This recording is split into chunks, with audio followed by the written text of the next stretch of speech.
오늘 말씀은 우리 기도하신 김서후 하구죠.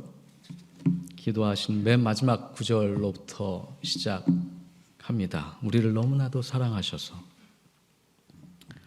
우리를 너무나도 사랑하신 하나님에 관한 그 사랑에 관한 이야기를 성례전을 앞두고 같이 한번 생각해 보면 좋겠습니다. 하나님을 표현하는 여러 가지 본성이 있습니다. 그렇죠? 예. 그 본성을 다 한마디로 하나의 문장으로 표현한다고 한다면 짐작하시겠지만 하나님은 사랑이라. 하나님은 사랑이시라. 이게 어떻게 다가오시는지 모르겠습니다. 하나님이 사랑이라고 하는 표현이 마음속에 조금 깊게 울리시면 인격적인 만남과 교제가 있다, 있었다, 남아있다라고 볼 수 있겠습니다. 그런데 여전히 하나님은 사랑이시다라고 하는 게 나와 무슨 상관이지라고 느끼게 되면 조금 냉담한 상황일 수 있고 조금은 우리의 마음과 영혼에 하나님의 은총이 필요한 때가 아닌가 싶습니다. 마음에 그 하나님의 은총이 필요한 게 여러분들 잘 아시겠지만 대학교회로서 우리 젊은이들에게 또한 필요한 부분이 아닌가 싶습니다. 비근한 예로 요즘 대학생들을 비롯한 젊은 사람들이 다른 세대에 비해서 이전 세대죠. 그 연애 참여 빈도수가 현저하게 줄었다고 합니다. 여러분 이건 그냥 단지 타자의 이야기가 아니라 우리 사회와 우리의 이야기입니다. 이게 무엇과 연결이 되느냐? 출생률과 연계가 되겠죠. 가족의 구성 그리고 이 사회의 미래와 연관되어 있습니다. 근데 사랑에 대한 두려움이 이 젊은 세대에 상당하다는 거죠. 사람이 이성의 호감을 느끼는 건 거의 본능에 가까운 경험인데 이것이 줄어들고 있고 내가 원하는 것이 아니라 주변 환경에 의해서 억눌려지고 있다라고 하는 사실은 우리 사회를 돌아보는데 우리 사회의 그림자를 돌아보는데 상당히 중요한 사실입니다. 기도해야 합니다. 그리고 우리 기독교인들은 영적으로 책임감을 느껴야 합니다. 출생률이 세계 최저라는 사실, 자살률이 최고라는 사실은 우리에게 기도의 넓이와 깊이를 더 진지하게 깊게 안내하는 사실입니다. 사랑을 여러분 어떻게 정의하십니까? 저는 사랑을 어떻게 표현하냐면 사랑은 상처를 허락하는 것이다. 내가 사랑하는 대상, 그 대상으로 인하여서 나에게 오는 고통과 아픔과 상처를 허락하는 것이다 라고 우리 학우들과 나눕니다. 여러분도 나누고 싶습니다. 하나님이 그렇게 우리에게 사랑을 가르쳐 주셨다고 믿기 때문입니다. 사랑하는 건 용기가 필요합니다. 상처받을 용기이죠. 미움받을 용기이죠. 왜 그러느냐? 사랑은 자기 노출을 요청합니다. 자신을 있는 그대로 개방하도록 초대하는 게 진정한 사랑입니다. 내가 개방되어서 그에게 노출되는 것이 신뢰되어서 안전한 상태를 경험할 때 그는 사랑을 경험합니다. 그래서 진정한 사랑은 헌신과 인내를 요구하죠. 오늘 저희가 같이 나눠볼 중요한 인물이 있습니다. 버나드의 클레르보의 버나드라고 하는 10세기, 12세기 성인에 관한 이분인데요. 이분은 한국말로 시토 수도회의 부흥을 일으켰던 중세시대의 유명한 성인이요 신학자이면서 또한 구도자입니다. 들어보셨을지 모르겠습니다. 이분은 그 당시 중세에 설교가로도 상당히 유명했고요. 특별히 아가서에 관한 강해 설교가 역사 속에 가장 아름답게 남겨져 있습니다. 가장 대중적으로 알려져 있는 그의 설교의 한 부분을 우리가 들으면서 우리의 삶을 사랑이라고 하는 프레임으로 한번 생각해 보면 좋겠습니다. 이분은요, 사랑을 4단계, 4가지 사랑으로 나눕니다. 첫 번째는 loving self for self sake, 나 자신을 위해 자신을 사랑하는 단계. 두 번째 단계는 loving God for God's sake, 나를 위해 하나님을 사랑하는 단계. 세 번째는 loving God for God's sake, 하나님을 위해 하나님을 사랑하는 단계. 마지막 단계는 loving self for God's sake, 하나님을 위해 나를 사랑하는 단계로 설명합니다. 이것은 영적 발달, 영성 발달론에도 적용될 수 있는 개념이거든요.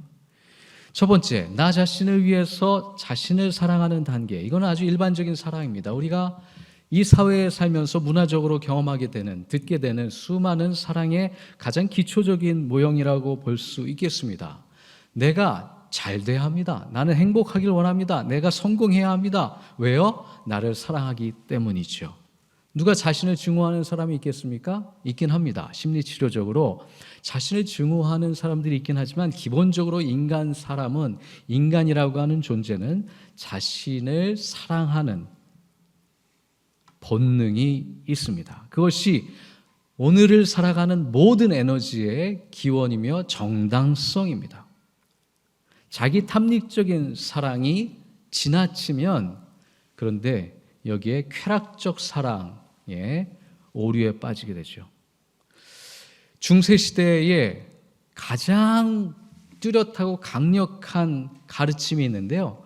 그게 뭐냐면 Seven Deadly Sin이라고 하는 표현이 있어요. 우리 개신교인들은 이 가르침에 대해서 많이 들어보지 못했습니다. 왜냐하면 그 교리를 환원해서 인간의 전적 타락이라고 하는 개념으로 안내했기 때문이죠. 근데 중세시대에는 모든 사람들이 다 이 개념을 알고 있었습니다. 7가지 가장 큰 죄들을 열거한 내용이죠. 제가 박사학위 논문을 스탠포드 대학교 도서관에서 한 1년 정도 썼는데, 그쪽 스탠포드 대학교 도서관의 건물이 남쪽 출입구와 북쪽 출입구가 있습니다. 동쪽에도 있긴 한데, 근데 주 출입구는 남쪽이죠. 저는 이제 북쪽으로 좀 많이 다녔는데, 들어가자마자 로비 오른쪽에 커다란 액자가 하나 있습니다. 사람 크기보다 더 큰 한 2m 정도 되는 액자에 아주 컬러풀한 다양한 색채로 글씨를 써놓은 라틴어 문구가 여러 가지 써 있는 액자가 있습니다. 그 타이틀이 보면 뭘로 되어 있냐? Seven Deadly Sins라고 써져 있어요. 1000년 가까이 된 아주 중요한 문서이죠. 중세를 대표하는 개념이었던 거죠.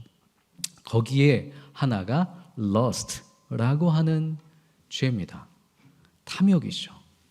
탐욕입니다. 자기 탐욕입니다. 내 것을 얻기 위해서, 내가 원하는 것을 얻기 위해서, 나를 행복하게 하기 위해서 타인의 것, 비윤리적이고 비도덕적인 행위를 삼가해야 된다라고 하는 개념이 lust라고 하는 죄에 담겨져 있죠.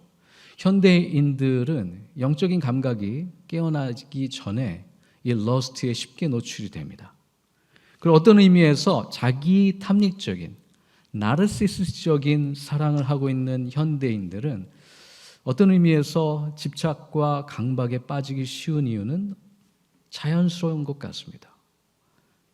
영적인 감각이 없어요. 내가 영혼의 존재가 아닙니다. 나는 살아야 합니다. 번성해야 합니다. 행복해야 합니다. 이것을 정당화한다면 모든 쾌락을 추구하게 되죠. 쾌락의 요소들이 얼마나 많습니까? 그러나 그 쾌락의 대상들, 술과 담배와 인터넷과 포르노와 여러 다양한 대상들 속에서 자기의 탐닉적인 삶을 살지만 결국 마음에 남는 것은 공허함이라는 것.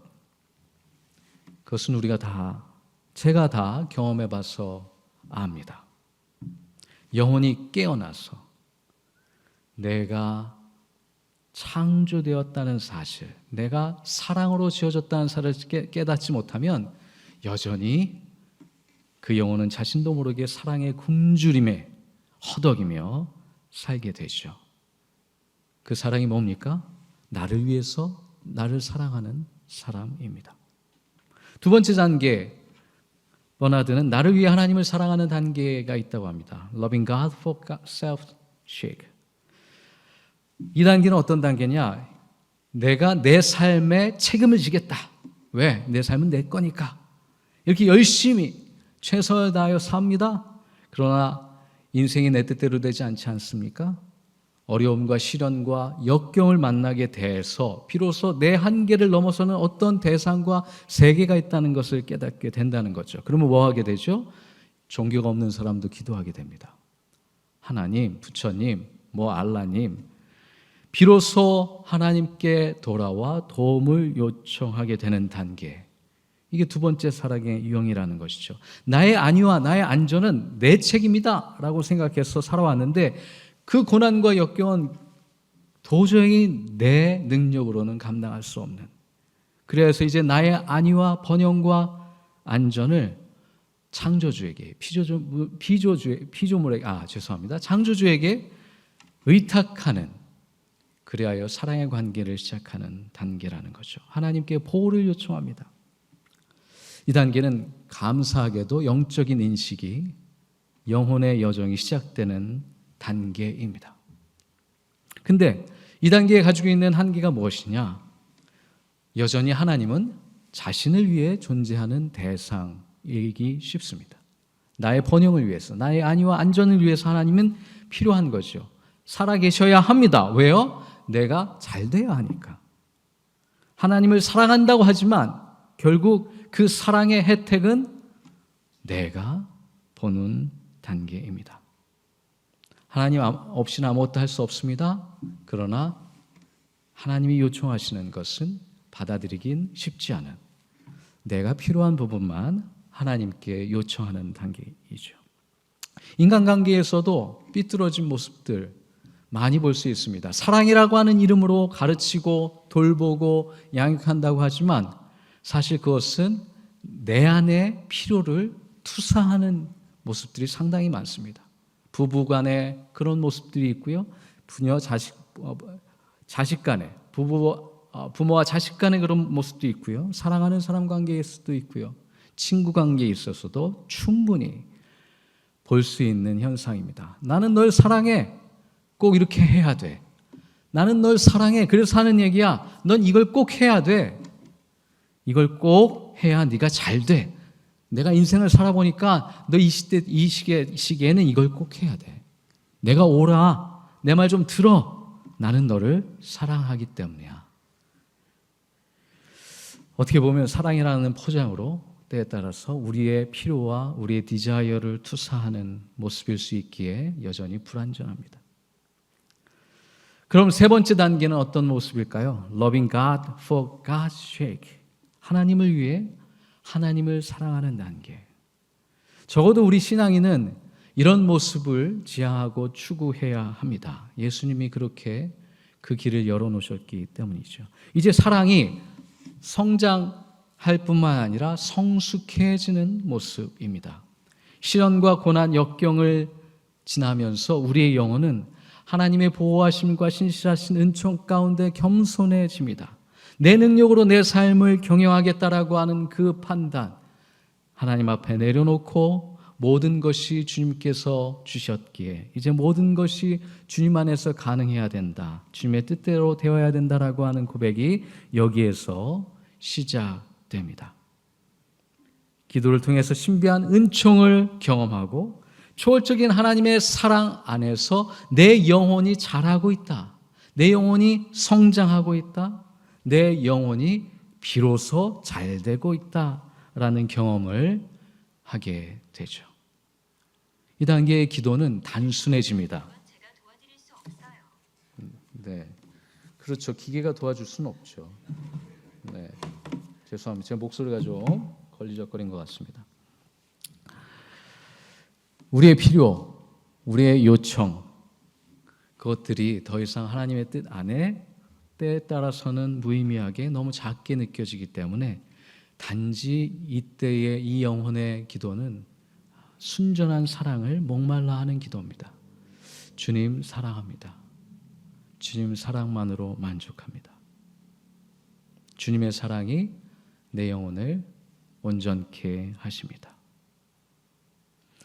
나의 필요, 나의 계획, 나의 성공, 나의 행복은 이제 결코 나의 깊은 갈망을 충족시키지 못합니다.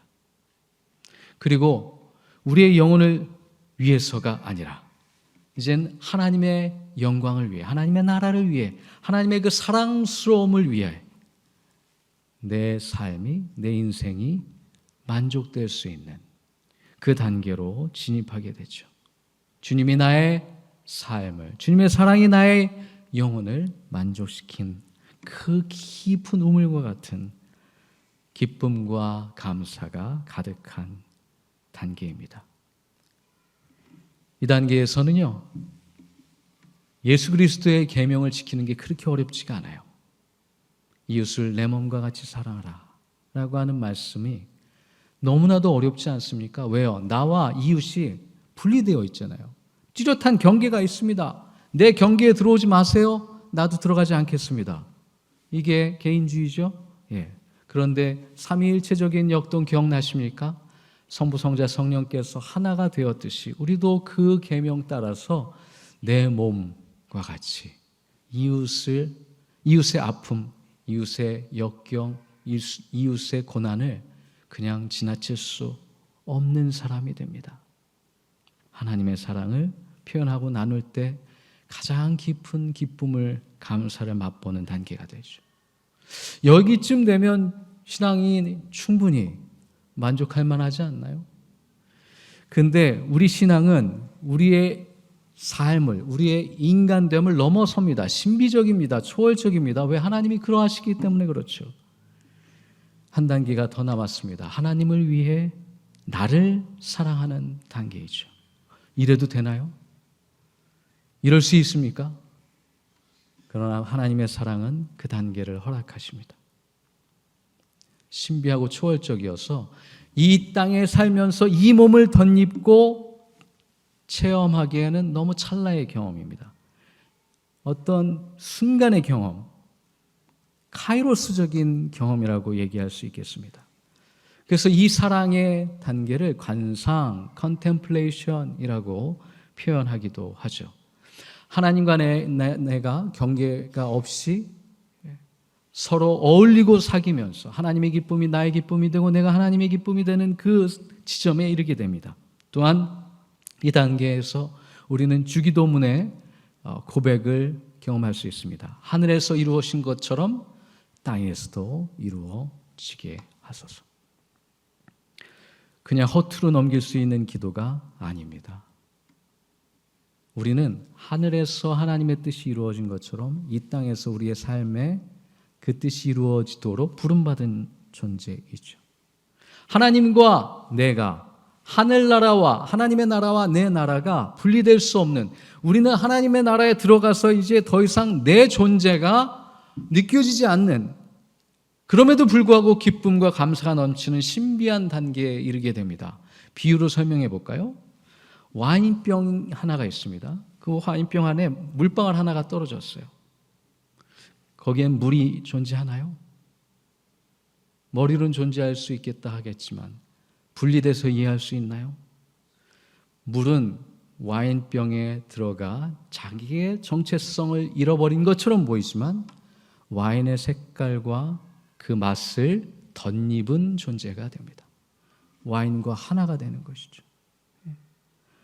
샘물이 강력한 불길을 받아서 녹게 됩니다. 그리고 찬란한 빛을 발하게 되죠.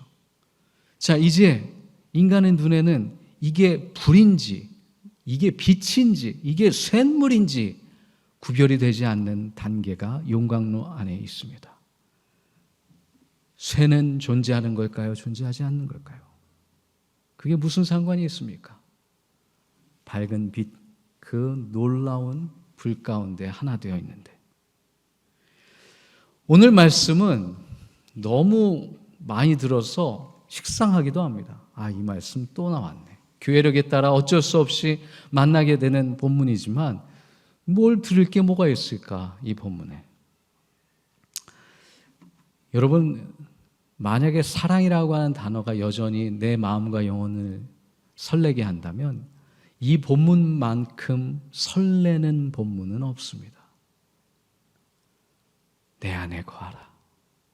내가 너희 안에 거할 것이다.